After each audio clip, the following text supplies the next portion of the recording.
Hello, guys. Welcome to the new episode of TMM. This is season 0, episode 3 of the show. And with me, I have the awesome Matthew. Hi, Yeah. Matthew. Hello, David. And yeah, how are Good. you? I'm good. How about yourself, David? How's everything on Doing your side? good. I'm alive and hot in my little house, little whatever this thing is. Um, and so, yeah, we started talking a little bit off camera, but I think we have a nice, fun topic where we would like to discuss. And meaning, I don't even know how to title this, but basically, how to discover good talent when it comes to technology in Africa. Yeah. And what to look for, which countries has the more emerging, has the most tech people Mm. out there. And since you're like African, well, South African, sorry, let's not mix the two things, continent versus country. And you lived there, and I guess you also moved a little bit in within Africa, right? So you Correct. have some Exactly. experience in those other countries. So that's why I wanted to chat with you about this topic and see if we can get some interesting insight on the matter. Yeah. So I think this is a great topic. So again, specifically technology, talent development, capacity building. There's a number of different ways that we can describe this, and if we talk to policymakers, politicians, and your government ministers and agencies, they'll be talking about capacity building. But Uh-huh. really, what capacity building is capacity building is about being able to develop talent. And I think this is really a very important topic, given the fact that Africa, the total continent, Mhm. is 1.2, almost 1.3 billion people. So when you Whoop. compare the Wait, I've size, just been attacked by you're something. being, you're being attacked by insects. And did that happen last Yes, week, what David? is this? Yeah, I don't know. I guess it's like a problem that I have in this place, but I have my trusty tool here, so let's see if I can fix the problem. Excuse Okay, me. that's a little interruption. But as I said, so Yeah, Africa as a continent, right? 1.2 to 1.3 billion people across the entire continent. It's a yeah. very big area and a lot of people. So that's number one.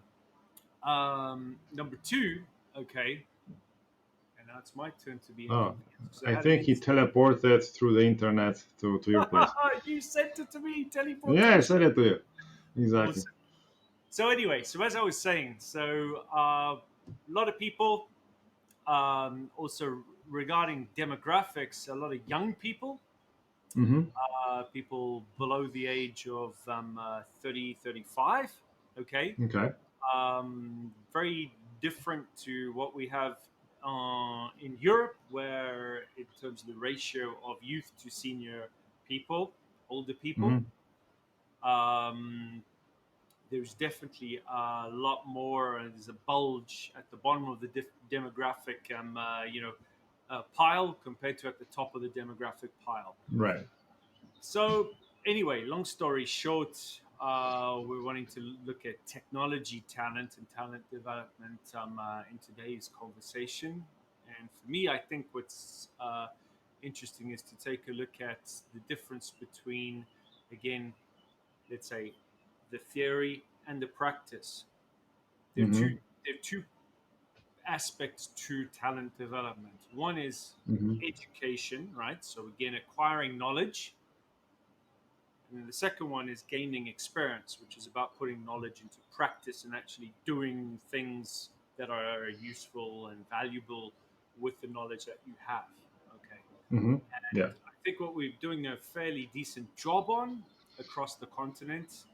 And in fact, it's something which, if you look back over the last several decades, the ability to provide access to knowledge and learning from books is Mm-hmm. there, but being Okay. able to take that knowledge and apply it in a way that's meaningful, that's where there have been more challenges. And that's where the greatest Mm. opportunity lies.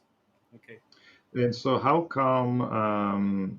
the youth has a hard time acquiring this experience, because especially with technology, 10 years ago maybe it was hard, but right now I think even in Africa you can get a used laptop that is pretty okay, pretty powerful, and you can still start learning how to code. You can start learning other skills related to technology. Yeah. I would say like a pretty low cost. Is that true? Not true? Sort of true. I mean, if we look at the gap between, sort of, let's say, average basic income or, again, access to,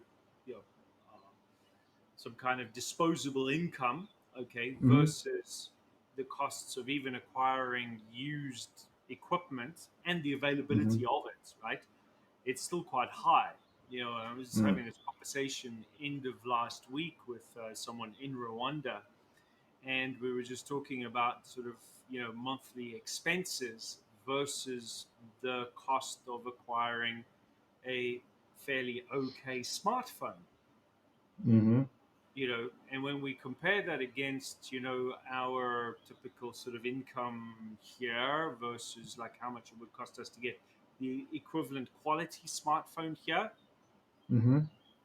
there's a how can I say that what we see as like an affordable smartphone is a lot less affordable over there. Mm-hmm.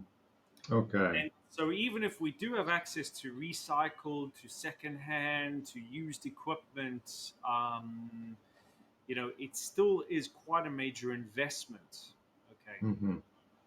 so this is the thing, and So there's a when million young reasons. kids go to university, or school or high school, do they have access to like to computers in a much easier way, or that's also limited?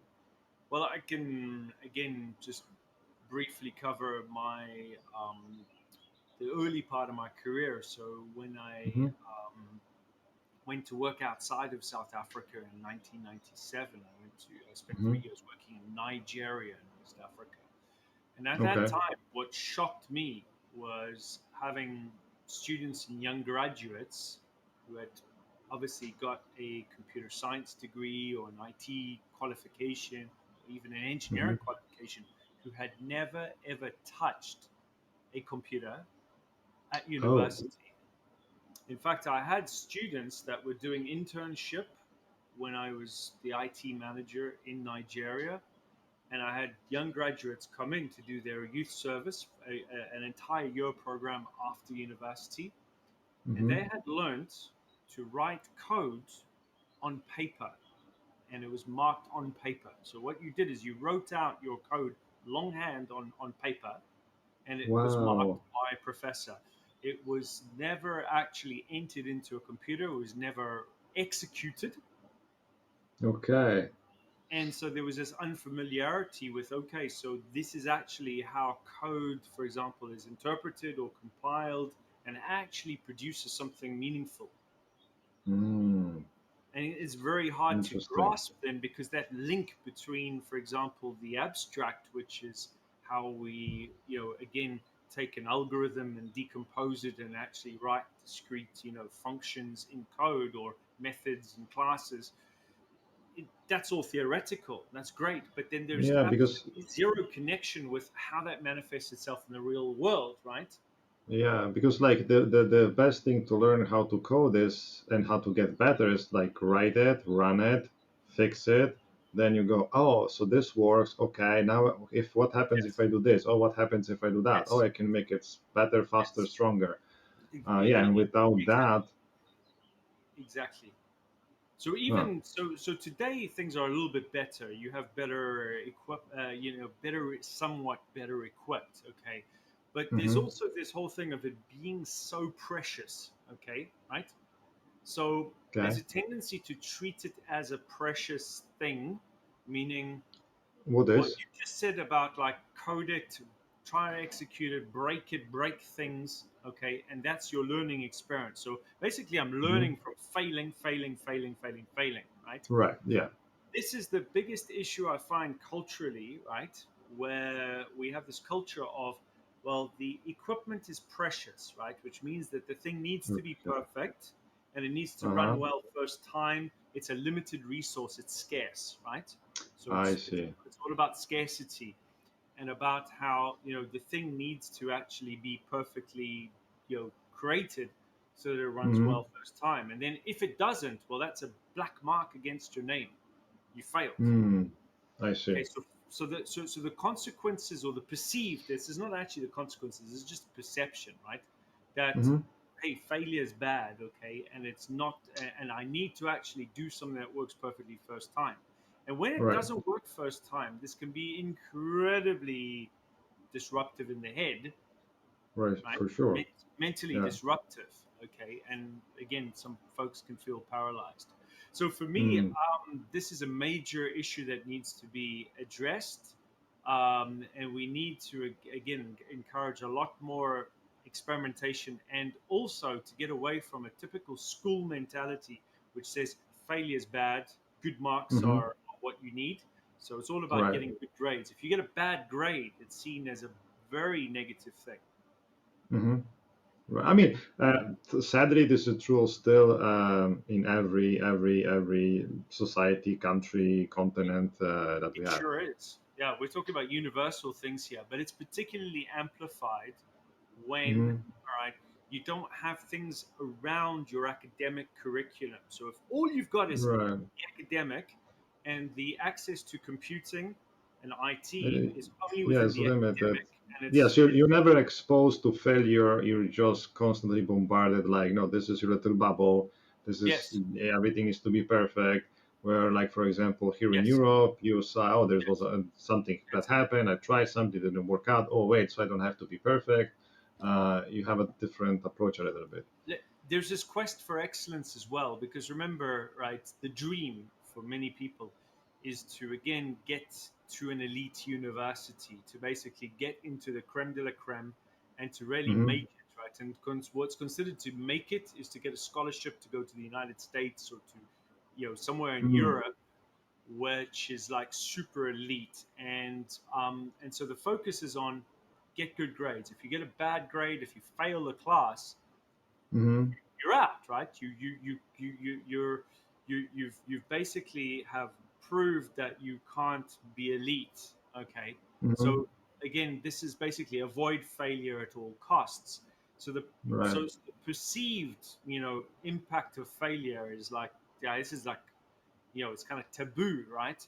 Mm. So, and so you and I mean, growing up with computers at home, in kind of in a leisure environment, right, or Yeah. tinkering with things. I mean, Mm-hmm. one reason why I have fun with electronics is because when I was a little kid, my father gave me like components to solder or to plug together, and it was always a great.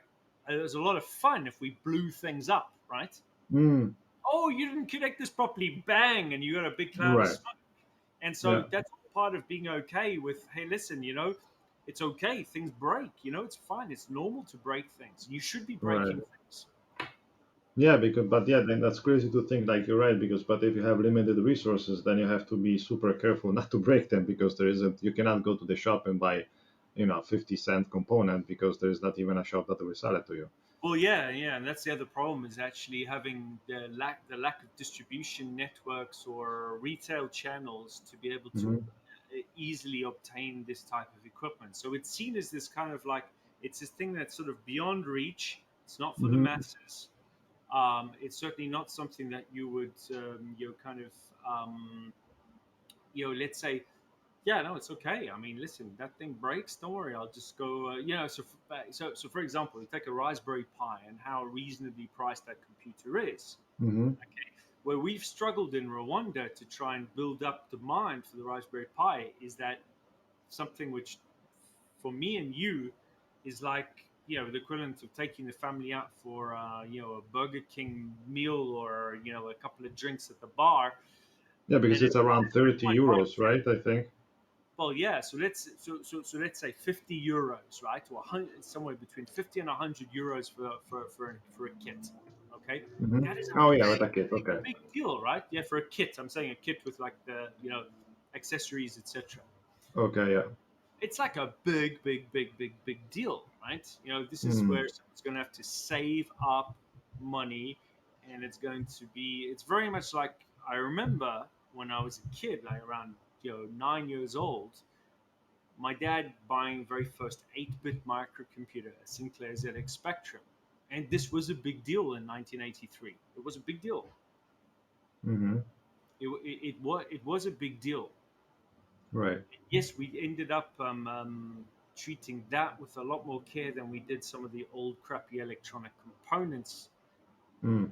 True. Um, you know, but today, you and I could go out and if we can get access to this to stock and real retail, Mhm. choosing to buy two Raspberry Pis because I've got a spare, it's not a Right. problem. Yeah. And the amount of Raspberry, Yeah. That's I've true. probably blown up more Raspberry Pis than I have ones that are actually, in operation. I'm talking about the Mm. standard Raspberry Pi, right? Over the Right. year, I've lost counted how many I've destroyed. Yeah. Because yeah, the problem also with even a Raspberry Pi, you still have to have a monitor, you still have to have a keyboard, and you still have to Yep. have a mouse. Yeah, that's because you could even write or learn how to code on a what's they call like ESP no, the little like yeah, that one that's like little Wi-Fi ESP32 module. or not? Yes, exactly. So like Yeah, you the could learn how to write code use it on that platform. It's powerful enough for you to write code, run it, and test it. Have this Mhm. at least one LED and see what's going Yeah. on. But still, you're missing the whole screen, keyboard, and mouse. Exactly, exactly. And you do need to actually write your code somewhere and then deploy it into the microcontroller, right? Yeah. So you know, and we know, okay, that there are affordable kits out there that are really good for being able to learn about embedded systems programming. Hmm. Um, but even then, right, these are also seen as a big deal. It's like, oh, I could never afford, like a 30, 40 euros worth of like hardware with some Hmm. sensors and an ESP32 module and maybe a little radio module as well to do some wireless communication. I mean, all of that is actually a very accessible package for Hmm. And but so the kids that are, for example, more how to say, because we have a common friend called Michael. He's from Africa, and he is a super bright guy that he knows technology fairly well, computers fairly well, and he seems like I love his story when he told me that his first computer he had to what do you call it in English? He had to prepare a field, where you put grains and stuff to make them grow, like to just get convince his mother to buy him a used laptop. So he yeah, spent the summer just working in the ground to get that thing because he was so passionate about it and sure. so focused on no, no, computers are the future. I have to learn this stuff. So is this like a rare thing, or is he kind of unique in that sense that he was so passionate about getting like his hands on something. Quite a lot of people who share that same passion. Is it in terms of, uh, let's say, percentage similar to what we have in Europe or in other more advanced economies? I think it's definitely a smaller percentage, Hmm. just simply because the exposure isn't there. Okay, Right. honestly, when you get that spark and you have that passion and that desire, it's Hmm. there. I mean, there are many people that we've met across multiple countries who have that same glint in their eye, who have that passion, Hmm. and And some of where. them are frustrated because they can't access, can't get hold of the hardware, and Mm. others are a little bit more, how can I say, resourceful in terms of how they can get access. Hmm. And again, it really depends on where you are, how far away you are from where the technology is. But it's Mm-hmm. true that generally speaking, this is quite, it's still quite difficult, right? You know, as I say, you have to go work an entire season to produce a harvest, to go and sell that and earn some profit to be able to Mm-hmm. afford a laptop. Okay. Right. And so that means that basically a family or a household may have to go without some other investment because it's considered to be that investment. And then Mm-hmm. the really terrible thing about this is what do you actually get for that investment? You get someone's old second-hand Mm-hmm. used machine that is probably approaching end of life, Right. um, meaning that if this isn't a reconditioned, upcycled piece of secondhand gear. If you think about our aftermarket here in Europe, where Mm-hmm.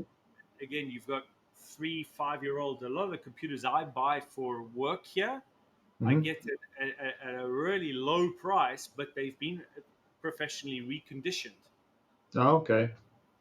You go to a store. There's a couple of interesting stores. I don't know if you're familiar with a company called AFB. Nope.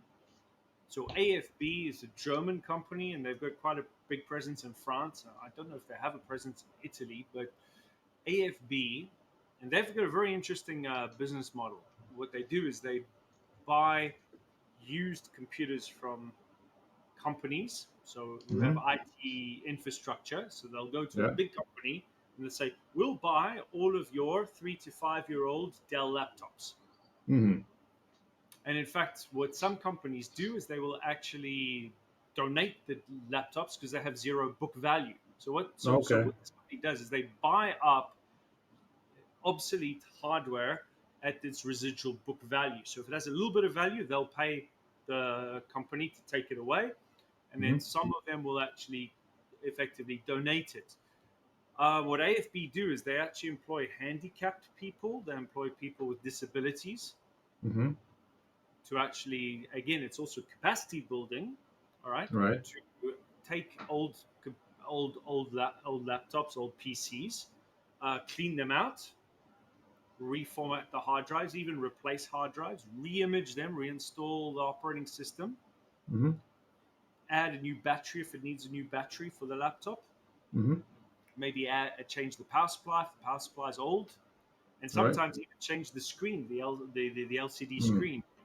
And anyway, you basically have a reconditioned laptop with a whole new life ahead of it, and then they Right. sell that and they make a bit of a profit.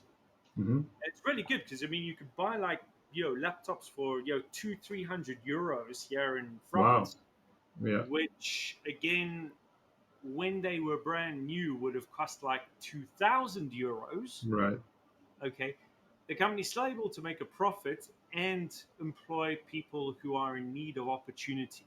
So it's a Mm-hmm. great triple win, but you don't have that, right? What tends to happen is that you end up getting the worst of the worst, right? And it's done in a Mm. very thoughtless way, right? Ship, basically things that are going to be thrown away. And in fact, some of them are thrown away. So Right. I This don't is know if just like you've ever, I don't know if you've ever gone to your recycling center for your town, right? no. Have you? Okay, so if you go to your municipal waste center, so over here we have several municipal recycling. In French, they're known as déchetteries, right? It's a Uh-huh. place where you go to throw away your old stuff. You go throw your garden waste or your old furniture, and they Mm-hmm. normally have a collection area for old electronics. Okay. And you can go throw away PCs. Okay, I hit a luck once. Once I was very enterprising. I saw a PC in the pile, and I was throwing Mm-hmm. away an old broken monitor, which again was Uh-huh. the screen was broken, right? So I Mm-hmm. wanted it to go into to be broken down The right place. at the right place. But I saw this PC, and I was like, "Damn, this PC actually looks like it's intact." So I grabbed it without guys looking, because normally you shouldn't be able to grab it. And Uh-huh. I walked Okay. away with it and booted it up, and it was just messed, right? The OS was corrupt.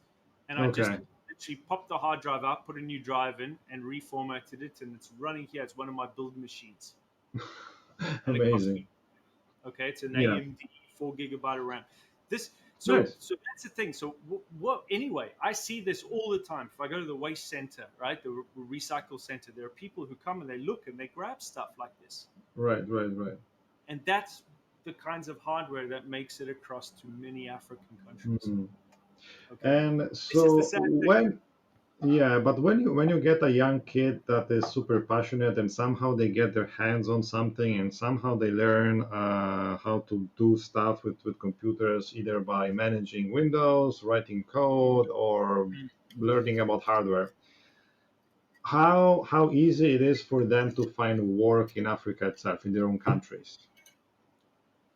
So no, this is where it can get quite hard because so I mean, this is a universal issue, right? Is bridging that gap between the knowledge and the kind of the personal sort of like, skills I'm developing, and then Hmm. how that can be applied and what opportunities can I leverage to apply those skills.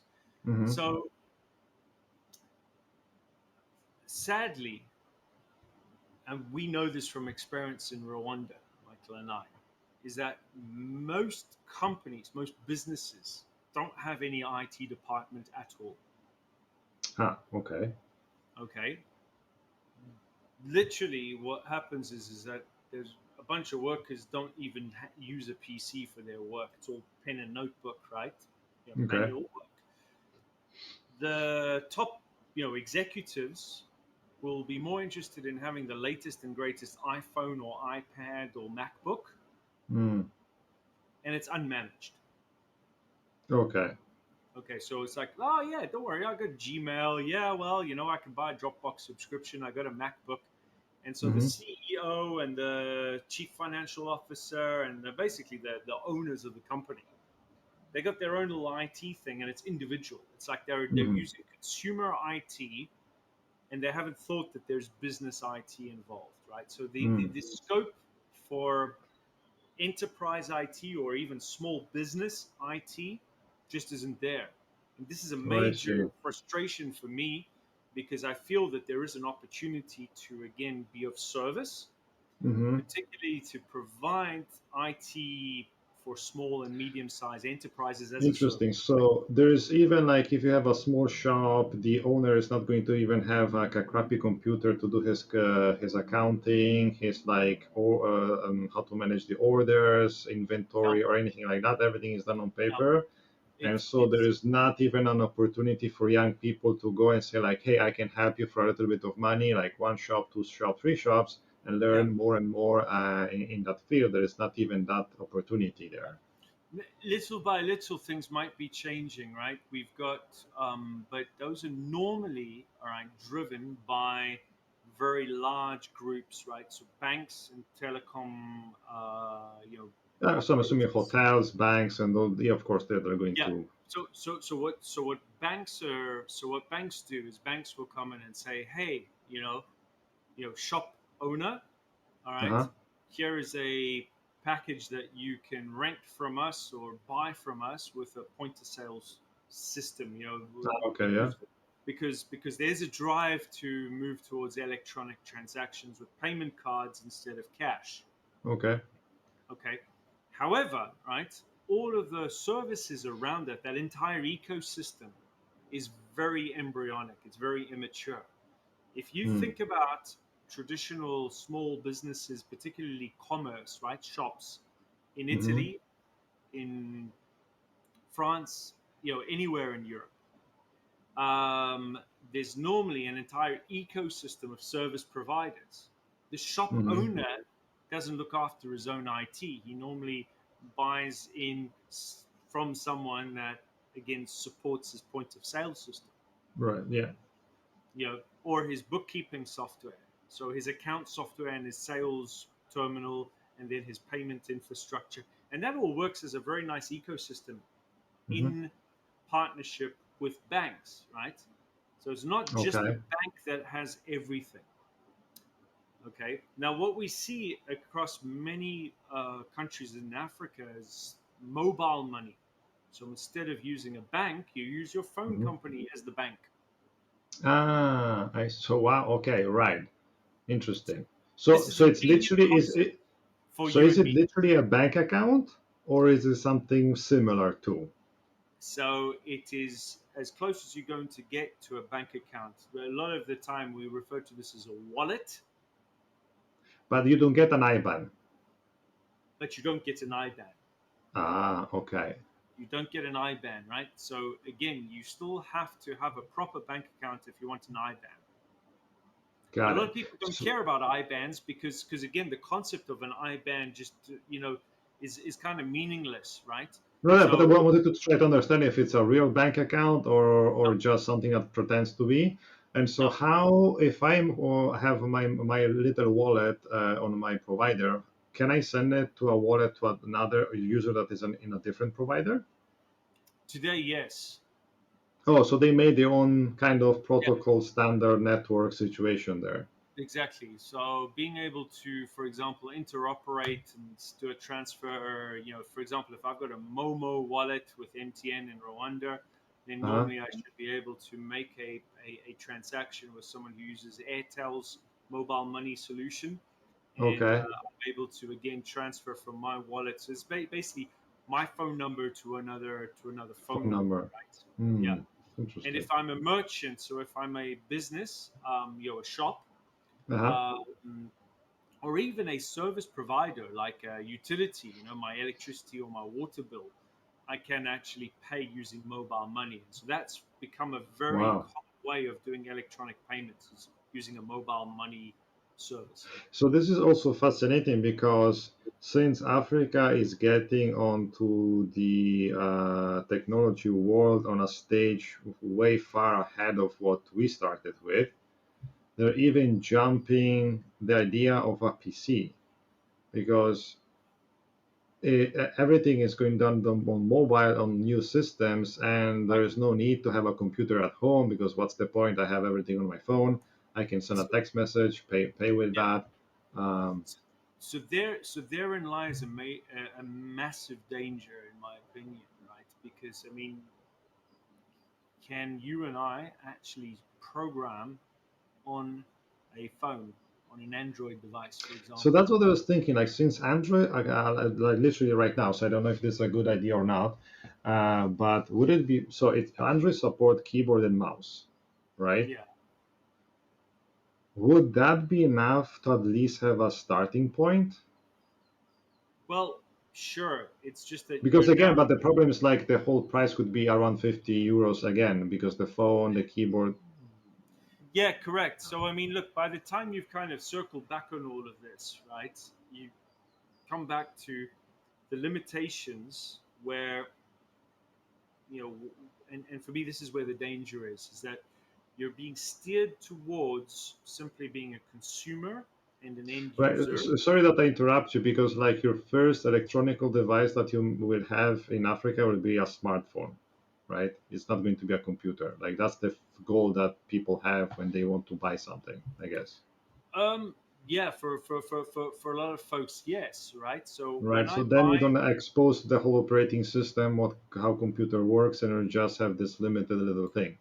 yeah, and the thing is that Android as an operating system, and again, I'm referring deliberately to Android because it's like 99% of the mobile market for smartphones in Africa. You've got like this time. The only people who use iPhones are like this, like elite, right? You have the president, the Right. presidency, But and the I mean, government. but I think Android would. I mean, it's even I think better to use Android because at least you have the option to connect a keyboard and mouse to it.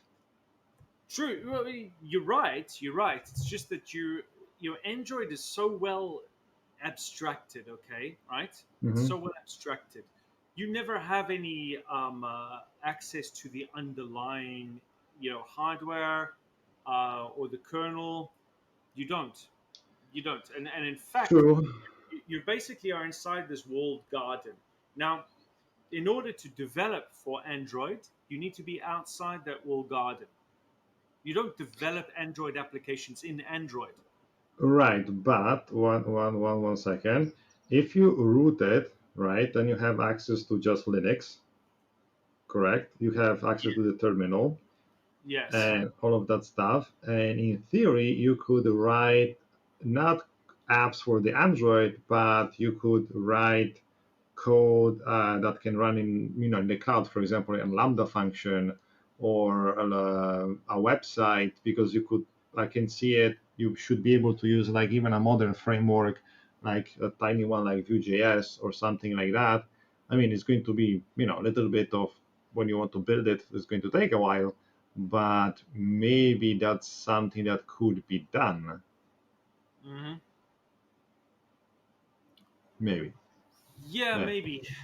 Mm. Maybe, but at the same time, I mean, what you end up using Android for. If I've got a tablet with a computer with a keyboard, Uh-huh.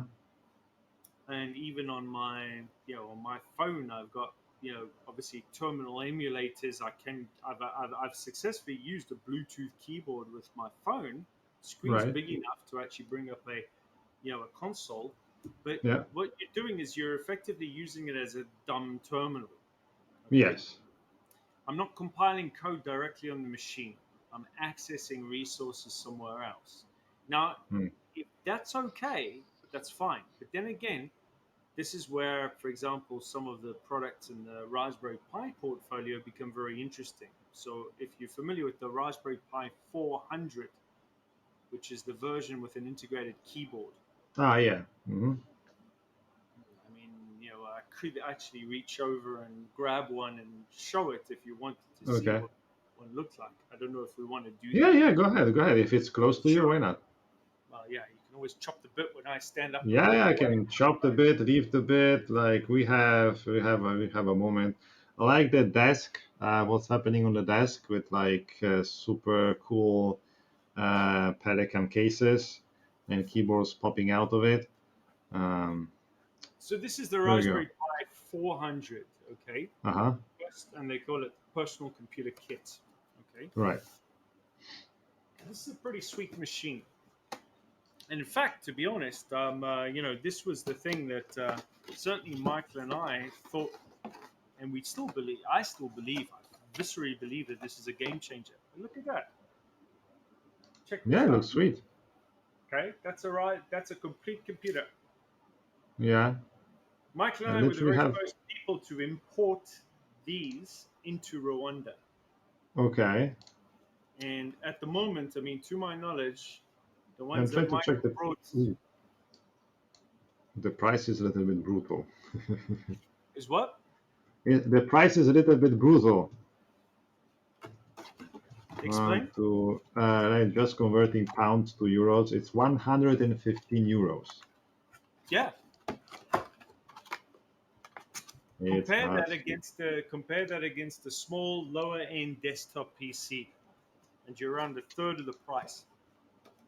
right. I mean, for this price, you could buy an Android smartphone, right? Yeah, But then again, if you have to still choose either a smartphone or this thing without a screen, then I have to also get the screen, right? It's just, and you have to have, so for a passionate person that wants to learn yeah. technology, I think this is a no-brainer if they Thing can is, get their hands on it.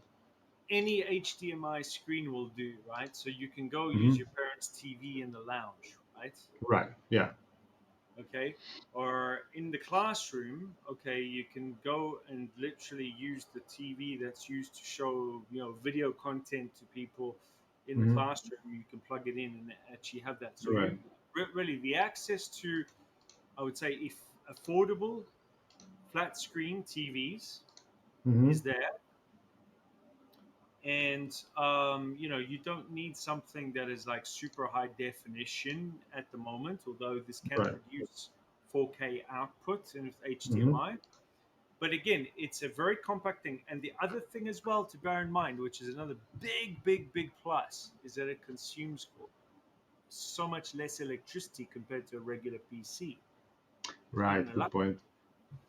So you're plugging it in with a USB charger, 5 volt, couple of watts of power. It's nothing. Again, you Hmm. can run and you can run that off battery easily as well. Right. Or even like a tiny solar panel, you could. Correct. Correct. Oh, impressive. That's a good point. Yeah. Um, yeah, and so when it comes to the young, ambitious people, right, and the online world, because the world is a big place and that needs stuff to be done, right? What are the chances of a person passionate that spent the whole summer digging the field and harvesting stuff, getting his computer, and then get access to the internet and Mm. work remotely? Is that even a concept to people, or they're just thinking locally? Those that make it think locally, or they think globally? No, I think, if we look at emerging talent, particularly ones who've gone through some elite education, is that the dream, right, is to go and again work for some international Ah, organizational setup. So it's like, look, you know, the only way that we could actually earn a decent living and try, and get a better salary is for us to be employed by an American company, that's setting up some kind of remote office, right? So, or to get mm-hmm, involved in the offshore model. So remember, one thing that's become very mainstream, for the last 20 something years is this whole thing of offshore outsourcing. mm-hmm, The Indians got very good at that right, over the last 20 years, and now they've got to a point where they become too expensive. mm-hmm, right. So So is that's Africa next on the list? so yes, but again, I think it's important not to repeat the same mistake because the thing with the whole offshore outsourcing model was quantity over quality.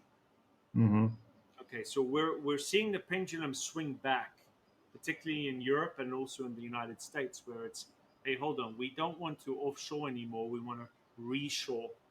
mm-hmm, right. We want to bring it back local. Okay, Mm-hmm, because now it's a case of our service quality has suffered because it was quantity over quality. right. Okay, Yeah, that's a good. again, it's So how do okay, so yeah, that's the problem. Like, how can people in Africa get quality, right? And they need experience. They yeah, cannot get experience because the yes, technology jump is so high that PCs are not even a thing. So the first money that you get, you're going to spend it on a smartphone, and a smartphone is not as capable as a regular computer ish. mm, Unless you really push it, you could make the case that you can convert an Android to a Raspberry Pi 400 kind of ish mm, uh, situation. That would be actually interesting experiment to see how far you could push an Android. yeah, Um, and so last question is, so AWS is in South Africa, right? yes, they have an availability zone. Yes. Right. Where did they find the employees? Where did they find people? Like, did they have to train them from scratch? Did they chose South Africa because no, already there was enough people with knowledge? Why they even do you think they chose South Africa? So, look, if we look at the degree of industrialization across the entire continent, Hmm. okay, South Africa is definitely an outlier Okay.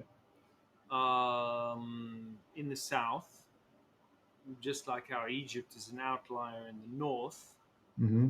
in terms of the degree of development and maturity in the economy.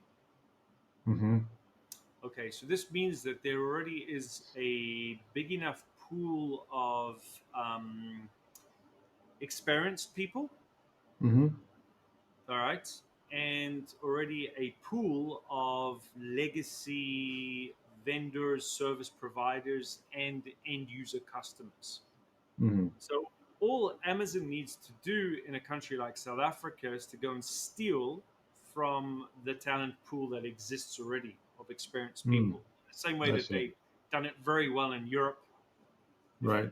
I mean, if we think about people we know who work for AWS and we look at who they worked for before they were recruited by Amazon, Hmm. okay, a lot of the key people have got long track records of working in IT, either as a service provider or as an Hmm. end user IT department or some other technology player in the landscape. So that's how Amazon was able to kind of build their critical mass. It's also because they were able to, again, have the demand because of what is digitized already in the economy. Mm-hmm. That's what makes South Right. Africa an interesting case. Okay, all Mm-hmm. right. And Yep. also, if we look at the way in which, let's say, international bandwidth, so submarine fiber optic cables, South Africa very much was always the best connected country, even though it was the So the furthest main south. connection goes through South Africa. Well, it always used to come down right from Europe, or then Mm-hmm. go back out to Asia, and it was a place to basically go from. You would typically have the transatlantic, so all of that backbone there, but the Mm-hmm. interconnection, countries like Portugal and the United Kingdom were had been there for a long time. Okay, Mm-hmm. and so that is just mature and has proliferated. So being able to again have that very inexpensive bulk capacity Mm-hmm. is there. So there we are. So it's a question now of time. So if you look at the major cloud vendors, Amazon, Microsoft, and Google seem to be the Oh, ones who are yeah, even Microsoft, I think, has a big presence in South Africa, right? Well, I think. they do. They actually had Azure in South Africa before Amazon put, down Mm. infrastructure for AWS. Okay. But then, of course, Microsoft have had this other play where they've been doing Azure Stack, so basically private instances of a miniature Azure that Mm-hmm. data center operators are running for corporate and government customers across Africa. Ah, okay. So there's more Azure services. You just don't know about it, and you couldn't access it, you and me, if we wanted to use it because it's not publicly available. Oh, so they're private only to companies in that. Oh, interesting. Who knew? Yeah, if you think about Amazon Outposts, it's the equivalent to Mm-hmm. Outposts, right? Oh, so they built something like that. Okay, interesting. Yes. So Google have obviously got a slightly different sort of play, right? And I think have committed to more investment across the continent. Mm-hmm. But if we look at where things are likely to go, right, in other countries, Nigeria, Kenya, all right, Mm-hmm. if we look at the West and the East, the two biggest economies in each side, West and East side of the country, of the continent, right?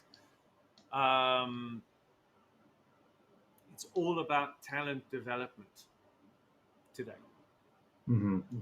because there isn't a big enough pool to steal experienced people from like you have in South Africa. Right. I see. Good point. Okay. Mm-hmm. So But what there's would but be? there's another issue. There's another issue I just want to mention is Yeah, that no, it's go also ahead. about having the customers as well. Right. Yeah. So that's the problem that we mentioned before. Like shops, there's not Oh enough. yeah, definitely, There's definitely. Or for example, technology companies that have solutions for those kind of customers. right. Okay, because Okay, that's also a good point. everyone's trying to chase. For example, they're trying to chase government money, or they're trying to chase NGO money, like or Uh, institutions that are trying to do intervention in the economy. But right. what everyone's doing a poor job on right now is actually creating value in the real economy. Right. So yeah, so because there is not enough money in like a small shop Yeah, owner, yeah, because how much he can spend on a month on yeah, technology. but it's also a failure to be creative and resourceful about unlocking that. It's about actually Yeah. finding, well, all right, so hold on, how much is this thing worth to you? And actually delivering on it so that that value is delivered, right? Hmm. That there's that what this thing is actually worth this amount, and then Hmm. charging the right price. And this is how we're going to bootstrap. But it does require a major mindset shift Hmm. in again having so many actors in the economy, right? Yeah. Realizing actually, yes, not only am I charging more, but I'm also spending more. You need to have both sides of the equation. Hmm. Right. Okay, Yeah, so that's true. yes, I'm the value of what I do, right, allows my customers to obtain this amount of value, Hmm. and My customers, right, who are going to get this massive value, well, they're going to be paying a correct price to get that value. Mm-hmm. Because they're paying that price, it means that then I now can also spend to again deliver that value, and that creates Yeah. a multiplying Yeah, effect. because also if you don't know technology very well, you cannot come up with ideas how to use technology to help you. Definitely, definitely. But Right, then, if because you might see like there is a problem with like shop owners or medium shop owners, but since you never interacted enough with technology, you don't know like, oh, you could, oh, you see the problem that they're having, they could, like, they could save, I don't know, X amount of money if they used a computer this way. But since you don't have experience with that, there's also this problem that you cannot come up with yes, idea. exactly, exactly. But the real trick here is not about looking at cost savings. We're not trying to save cost. In fact, we're trying to do the opposite. So just try and get people to say, "Hey, listen. In fact, by investing more, right, you're going to get a superior result." Right, but I mean, either Okay. saving or the point is like to get more value out of Yes. what you're doing Yes. right now. Yes. Um, But can I yeah, give you an example? Can I give you an example, right? Because this yeah, is where we do have an issue of being scarcity driven or having a scarcity mindset. It's by saying, well, I need to spend the least amount, okay, of money, uh-huh, all right, and this thing drags everything down. Good example is on internet access, particularly for mobile internet data uh-huh, or some kind of ISP, and you know if you go to any, including South Africa, any country in Africa, the predominant way of buying bandwidth, of buying access to the internet as an hmm, individual, is yeah, I buy prepaid data as a bundle. hmm, So I'll buy 1 gigabyte of data and I'll load up 1 gigabyte on my mobile phone. hmm, This is scarcity driven because it means I'm always watching like how much data am I consuming. I don't want to run yes, and if I'm doing what I need to do, even if what I'm doing is incredibly valuable, I'll run out. And hmm, that impacts service quality. I mean, this right, happened today, right? This happened today in a meeting, right? Having a meeting, and suddenly, bim, someone's off the conference call. right, What the hell's going on, right? We're discussing something important. yeah, Yeah, I ran out of internet bundle, and I need to right, recharge. mm, Okay. Now, can you imagine you're busy compiling code or you're working remotely on a pipeline? Let's say I'm busy working on cloud formation or I'm doing yeah, something that requires some orchestration and you end up being cut. right, For me, yeah. this is unprofessional. Yeah, then Okay. a client says like, "Hey, where's my stuff?" It's like, "Oh, sorry, I didn't have a. Yeah, I ran Exactly. out of." Or I ran out of airtime. Hey, man. It's like, no, listen, no, hold on. Okay. Yeah. But you know what? If you also look at the difference, okay, is that and again, without being too cynical here, right? Hmm, It's a great way to get less, let's say, wealthy people or lower income level people hmm, to actually pay more for a lot less value for money. hmm, right, yeah, Okay, there's even a theory about this. It's called the Boots theory of socioeconomic unfairness. hmm, And the Boots theory of socio and economic fairness basically talks about the cost, for example, of shoes, and the okay, fact that a wealthy person, right, will afford a much better quality pair of shoes that would last a long time. correct. The poorer person would afford a lower quality pair of shoes because it's affordable, right? Right. But over the same period of time, they would have spent maybe twice as much money Hmm. because they had to replace their worn out cheap shoes. Right. So And that's it's the not apparent in the moment that you're spending more money. never apparent in the moment. It's never Hmm. apparent in the moment, right? And this has been my criticism. I had this conversation actually with my mother, okay, who's retired, and the way that she rations out her airtime, okay, and ends up paying more. And it said, no, hold on. Like, if you consolidate all this, right, and you commit, Hmm. okay, yes, you're buying maybe too much, but you get a much better deal. So this is the thing, Right. is to shift from being scarcity driven into abundance driven, right? Hmm. That's why it's always better when you have internet access. I think you probably have the same on your broadband in your where you live, right? Yeah. Is I that mean, where I live, I don't have anything. I have a Starlink connection.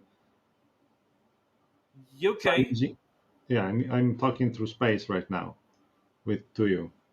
Damn, I'm super impressed that you're using Starlink right now. That's awesome.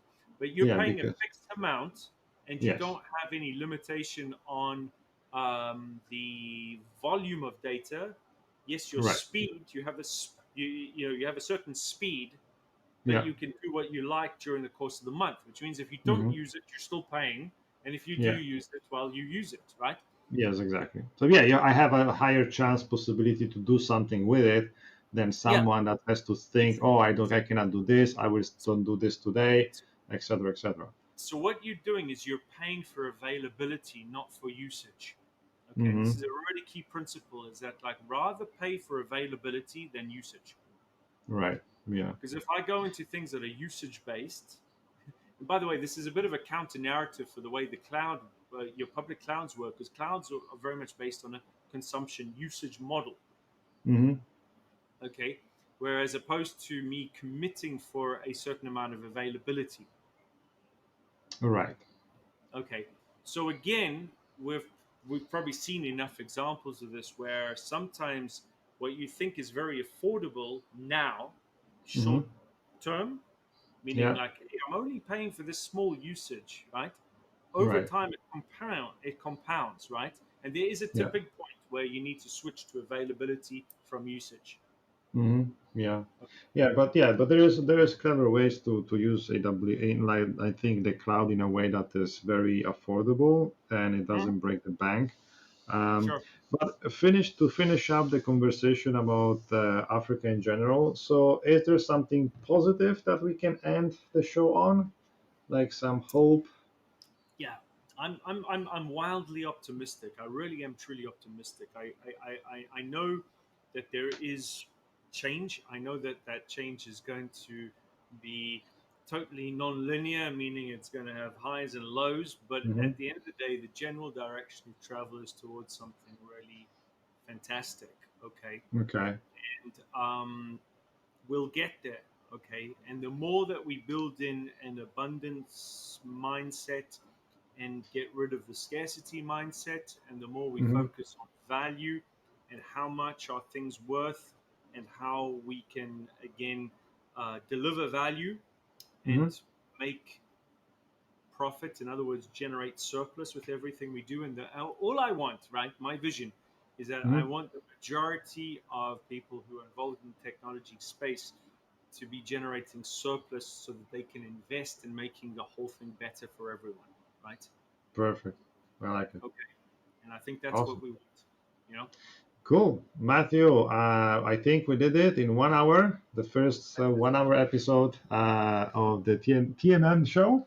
So yeah, thank you guys for listening to this chat. I hope you learned something new. And if you have ideas how to help people in Africa, try to help them share your knowledge. I think knowledge is most important. If you can, if they're online, do that. And until next time, have a nice day.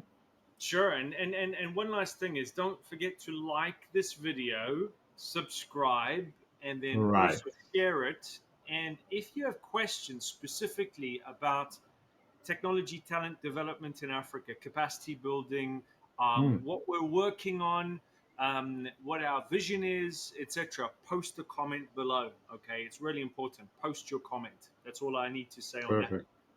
Thank you Perfect. very much, Awesome. David, Thank for a you. lovely, See beautiful you. episode of TMM. Cheers. Thank you.